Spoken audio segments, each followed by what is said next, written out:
Hello, everybody. Today is December 14th, and this will be the second and last official robot update slash explanation slash vlog slash whatever for Team 2381 of our first iteration robot, this thing. So, also, we decided not to call it Xerxes anymore, by the way. So, aside from all of this, let's get down to it.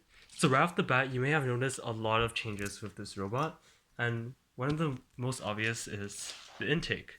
So you may have noticed that we swapped to a double layered intake. What that means is essentially you have two layers of sprockets here in the front and in the back.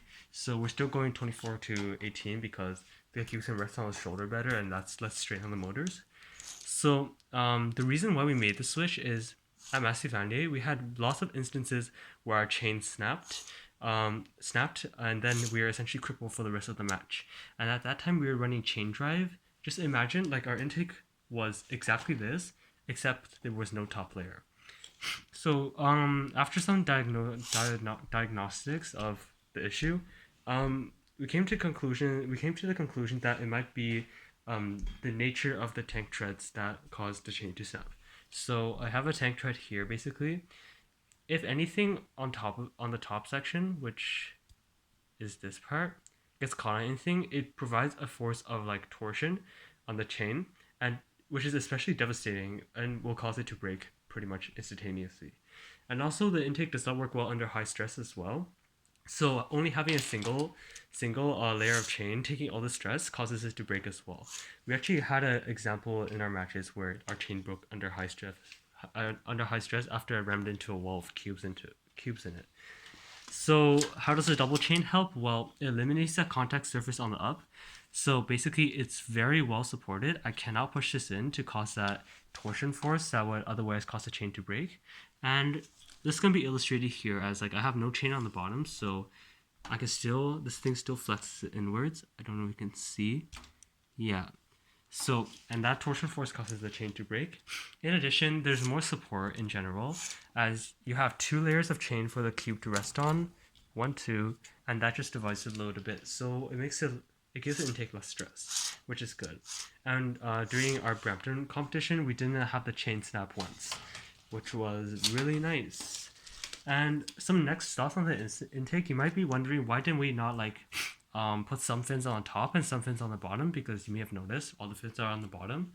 Well, that's because like having all the fins on the bottom, it never snapped anyway, so we didn't bother changing it.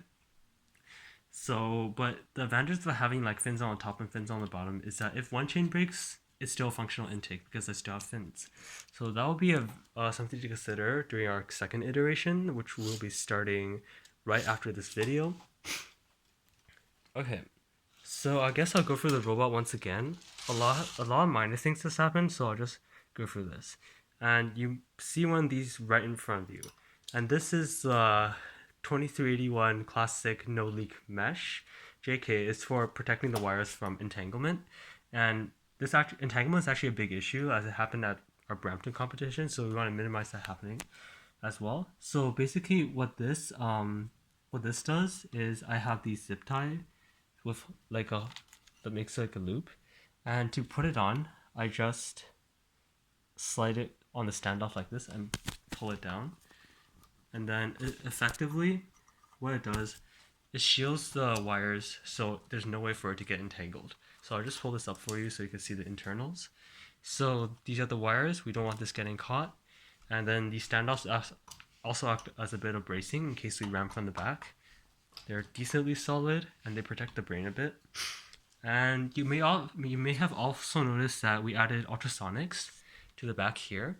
What this does in like its most simple implementation is to wall align. So let's just say we test the distance of this and we test the distance of this. If the distances are equal, that means we're perfectly aligned with the wall because the wall is a smooth surface. And then some more advanced applications will be like using these for trigonometry, as you know, this distance and this distance. So you don't necessarily have to be perfectly aligned to the wall to make a wall align. So these are some things we definitely will look into. Unfortunately, we didn't get any of these working for our competitions. So yeah, that's a rip. I don't know if you can see, but we also have a gyro sensor mounted right there. Again, it's just decoration right now. we didn't really use it. We're mostly using encoder values on the transmission, but that's working decently. You may have also noticed that we mounted our radio all the way here, and that's because of the space limitations. I can't put it here because now I have ultrasonics. And it's kind of bad having a radio so far inside the robot. Like, it didn't cause us any connection issues, but it takes significantly longer for it to connect, especially at competitions. So I would not recommend that, but it worked for us. So anyways, okay, stay up there. Thank you. So you might be wondering what this thing is. It's not just for bracing. It's actually our anti-tip. So it's mounted very close to the ground, as you can tell. What this does, as the name implies, is it prevents our robot from tipping. And to be more specific, reaching our critical tipping point, which means at that angle, like if the robot makes that angle of the ground, gravity could cause it to tip backwards, which makes the robot very, very unstable. So basically, this hard stops the robot tipping backwards at a very small angle. Here, it can't go back any further, or else it has to generate enough force to overcome this big surface provided by the 3-section C channel. So this effectively prevents our robot from tipping when we reach our full tray capacity of still 9 at this point. So that's definitely useful. It avoids us from implementing like fancy wheel flip out anti-tips, which are cantilevered and may be very unstable, and then causing anti-tips to break. Like if they get rammed or something and they break, that's always something bad, and it actually costed some other teams their matches. So that's something good that we avoided. So you may have also noticed that we spammed quite a lot of rubber bands on our two bar. This is basically to provide some tension to help this motor right here. That's currently 1 to 5, so 12 tooth to 60 tooth, both high strength.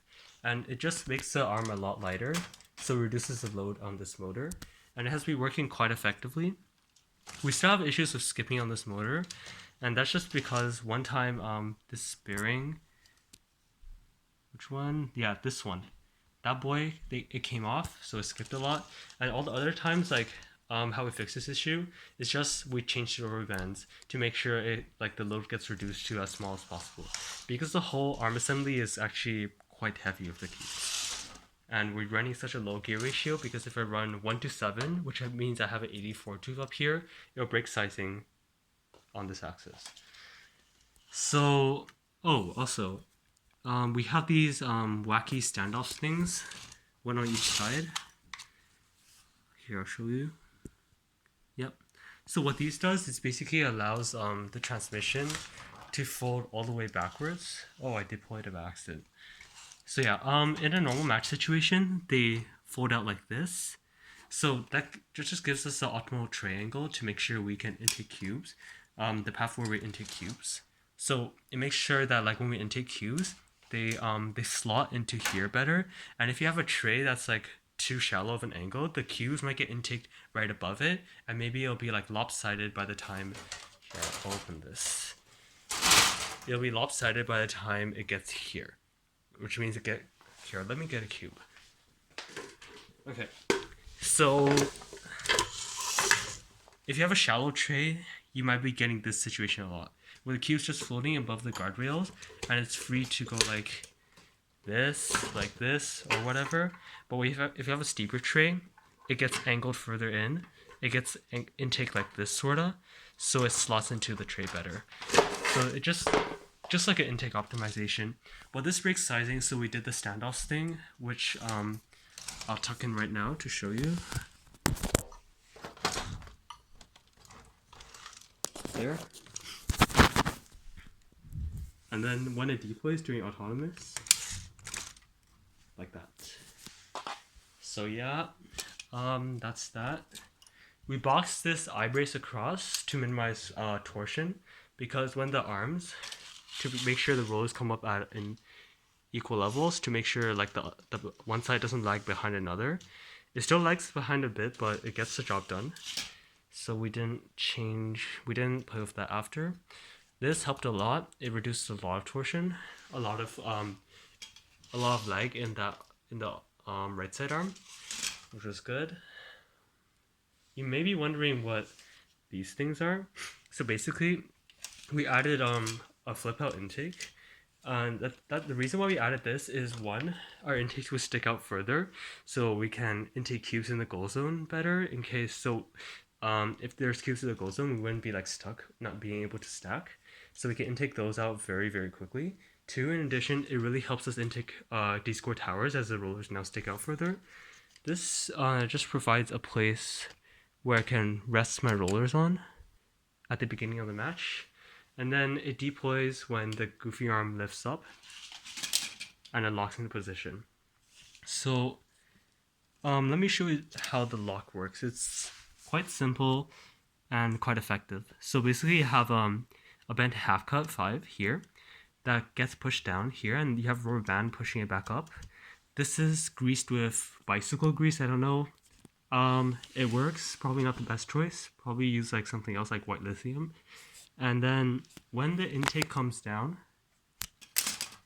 it slides over this, knocks it out of position, and then when it overshoots like this comes back up, and when it comes back, there's no way for this to unlock. And you have this metal thing back here. That's just to make sure the intake doesn't get stuck like this. So that's the limit to how far in it can swing. And if it swings too far, it's detrimental to our tower descoring ability. And it might jam against like these things, the guardrails or something. So that's that. That's our intake lock. It's pretty interesting. What else? Okay, you may have also noticed that we braced our transmission a lot more. So it's braced on two sides. You have the classic 15-hole half cut on the inside, and you have like a how many holes? 10-hole half cut on the outside. That's just to provide more support on the transmission, because we actually snapped like all 4 of them in the course of like 4 months, because under the transmission it provides a lot of stress. So we had these snap, and that's just to ensure it doesn't snap again. The same goes for the front, where we use half cuts 3 wides to make sure it doesn't snap, and it hasn't snapped since like 3 months, which is pretty good. Basically, it never snapped before. You may have also noticed that we doubled our standoffs in our transmission, so we have 2 going across, because there's an issue of the the standoffs slipping out of the shaft collars, which causes one side to be completely dysfunctional during the course of teleop, because before, when I only had 1 standoff on each side, if one side breaks, it'll be detrimental to my stacking ability, although I can still stack. There we go. Yeah. So just to have having 2 standoffs here, just to guarantee that I can still stack properly regardless of these falling off. These actually don't fall off very often, but when they do, I still have a second one to support it. That's all. Okay. Oh, also, we added friction mats here. You may be wondering why. We noticed like a lot of teams are cutting a lot of rubber bands, because it's usually like what teams do. They have the rubber bands directly on the metal, and after long periods of time, metal is actually decently sharp, and that's going to cut rubber bands. So having it on like a more soft surface like friction mats, it really makes sure that we don't waste rubber bands by breaking them on the tray deploy. So I'll put one on for you right now. There we go. Yeah, so you can see it's well supported by the friction mats. So I can pull this like this. Yep. And then the rubber bands are happy and they don't snap. So yeah, that's that. It's working pretty well, but the friction mats are getting worn out a bit. It's okay, we'll just change that later. Not a big deal. Oh, yeah, you also have like these blings on the front. Yeah. These things are just an intake optimization to help the cubes slot better into the tray, sorry. So basically when a cube goes up, it floats kind of above the tray.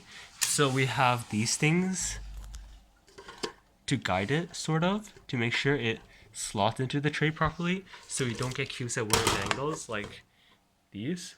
that's a no-no. So yeah, that just helps it slot it into the tray.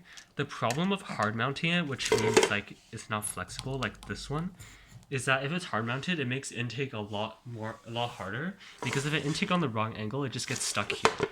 But this is compliant, so it helps guide it even though the intake sucking the cube is misaligned, maybe like a bit like this. So having it to be compliant is actually quite helpful. It made our intake a lot more tolerant to which direction the cube's coming in, which is good. What else is there? So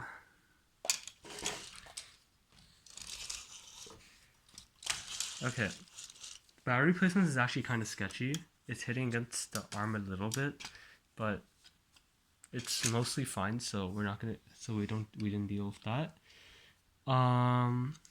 Okay. So you can get a better view of a gyro sensor here. It's mounted on rubber links to minimize vibration, because vibration like causes the gyro to drift a lot, and we don't want that. Yep. Oh, you may have not, we also added these gusset things on the back. That's just to support the leg stand to make sure it doesn't flex back in too much, to cause you have surfaces where it's super low and surfaces where it's super high on the tray, and that's actually a lead cause of why our stacks were quite inconsistent in the summer. And after we fix this, our stacks are pretty much 100% consistent. And yep. Okay. Also,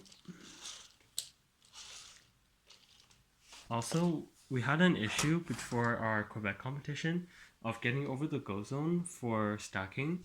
That's just like fixed by I added these things underneath using like the plastic insert things, so it's actually not screwed on. That just to space the Lexan out a bit more, so I can clear the go zone better. In addition, I rebuilt the whole section underneath. You can see there's a lot of space on the bottom here, like between the wheels and under the tray. That's just to make sure the go zone can clear underneath, so it can actually put in the go zone and make a stack. So that's a issue we fixed on the summer robot. Don't have metal on metal, because the metal actually digs into the C channel, and that's not good for the C channel, as it causes a lot of friction. Because if it's digging into the metal, that's obviously a lot of friction. So it's highly recommended that you like put a Teflon between here. We didn't have any issues, so we didn't fix it yet, but that's definitely something we'll do for our next robot. Speaking of friction, there was like, I don't know if you can tell from here, but there was a lot of damage done to our drivetrain here. So like, it's less obvious on this one. It's like the square holes on the C channel, they sort of turn into ellipses after a while. So like the square transforms into ellipse, and that's because like the shafts here, it's sort of digging into the metal on the top. I have a bearing here. All my build quality is correct, but it just does it. And the reason why is because I have a 84 tooth gear in the back here, going directly to a 12 tooth gear here, and that's a lot of force, because like this shaft, this thing is going to be spinning very, very quickly, because I'm gearing up so much. Like I'm gearing up to the other extreme I can go, using the biggest gear to the smallest gear, and this boy will be spinning like crazy, and it's going to place a lot of stress on this shaft here, on this like whole wheel thing, on this whole wheel assembly, and then this digs into the C channel and causes it to be ellipse, and that generates a lot of friction on drive, which definitely is not good. It might mess up encoder values and might not cause it not to drive straight, etc. All those problems. Oh, speaking of problems, there's a very big issue that plagued us on this robot, and there's not really a very elegant way to fix it unless we rebuild. So here, let me see if I can get better lighting. Okay, can you guys see? Yeah, you can see.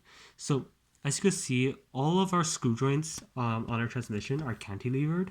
So by cantilevered, I mean they're supported on one side. So this cantilevered, and Oh my, that's really dark. The 62th gear cantilevered. So we had a big issue where here, let me flip this robot over. Okay, yeah. So this cantilevered as well. So we had an issue where this screw joint essentially will snap. By snap, I mean like the head just like the top part just snaps off, and this gear becomes like yeet. It like if it inverts on its axis. So let's just say this is the.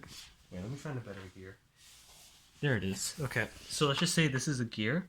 It sort of goes like snap, and then the drivetrain doesn't work anymore. So snap, because the screw joint holding it.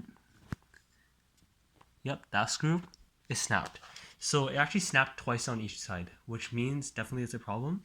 Even after I added this thing, this like bar bearing spacer assembly thing to like make the, but because by the principle of levers, because originally I had like the point here and just this being a spacer, so this is mounted very far out, and then any twisting on this stud will be very detrimental to the screw here.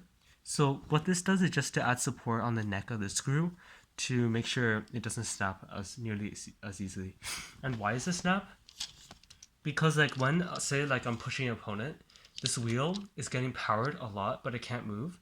So this is turning this big gear is turning this gear, and this gear cannot turn the wheel. So it starts getting deformed and out of place a bit. It might twist upwards or downwards, like that or like that a bit, depending on which direction I'm going. And that's just exerts a ton of force on the screw joint. Like at our Brampton competition, we noticed that like our 62 gear was kind of slanting out like this, and the day after, where we not the day after, but the next time we drove the robot around, it actually snapped. So that was a pretty close call there. But anyways, yep. And if you're making these screw joints, be careful not to over tighten the nut. So originally this spacer was a nut. As y'all know, screw joints are double anchored on this side and this side. So usually like nylock this side, nut this side. Don't tighten it too much, as if you're tightening the nut here onto the C channel, you're like creating a heck ton of pressure on that screw joint at that point. And then all of our screw joints snapped at the point where the nut was, which definitely implies that the nut is a great force stealer on this screw joint, causing it to snap. And oh yeah, I might as well show you our H drive. It's very simple. Motor here, right under our brain, connecting to a 3.25 wheel. So what we notice is that H drive is actually like not as effective as we thought it would be. Especially like when I had like a tray with like a higher number of cubes, such as say 8 or 9, it starts slipping because it simply doesn't have enough grip with the floor. Like I've seen like plenty of successful H drives, but this one just didn't do the job. And like a big hypothesis, like what I'm thinking why it might not work is because of the wheel size. Like look at the size of these rollers; these are pretty damn small. And if you have bigger rollers, you might have more contact with the tiles just by the nature of circumference. But anyways, we tried 2-inch Omni wheels on the center. It works, it has great contact, but the thing is it doesn't, sometimes it catches randomly. And this is definitely understandable. We actually have one right here, as there are far less rollers on the 2-inch Omni wheel compared to an actual Omni. Actual Omni, you have like tons of rollers, which like ensures like smoother transfer. And on this you have less, so it's more easy to catch. And what we notice is that when we drive forward, it would like catch randomly, causing us to veer suddenly in one direction, which is not good. So that's why we stuck with 3.25 in the end. What would make the H drive better, so much better, is just to put a 4-inch Omni in the middle. So more contact surface, and it'll be a lot more smoother. And maybe I can actually strafe under, regardless how many cubes I have, maybe I can actually strafe. Because right now I can only strafe when I have like less than 7 cubes, reliably. And another issue with H drive, just because of the meta of the game, like all the robots are like goofy bots, which means the center of gravity is always like shifted towards the back. So the robot, here I'll flip this back over.